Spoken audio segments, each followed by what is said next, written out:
Welcome to the Banker Lamp. Please enjoy the video. You start by eliminating simple causes, close background apps and services that steal CPU, GPU, or disk. Once done, switch your power plan to high performance and confirm max CPU state is 100%. Make sure to update the GPU driver with a clean install using the if stutter persists.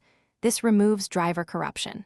You'll also disable overlays and unnecessary recording software because they inject frame timing jitter. These first actions prepare the system for deeper fixes. You now address frame timing. Enable low latency settings in the GPU control panel and reduce pre-rendered frames to lower input and buffering lag.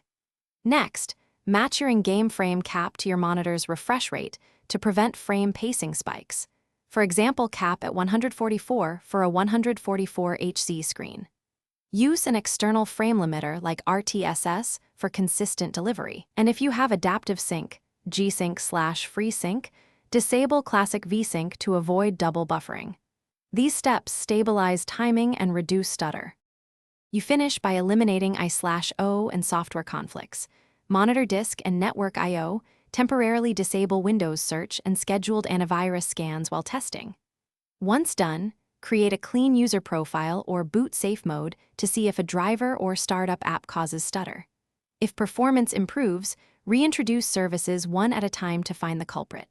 Finally, if stutter persists after all steps, roll back recent drivers or BIOS updates incrementally.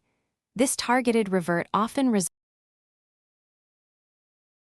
Thanks for watching. If this was helpful, leave a like and consider subscribing. See you next time.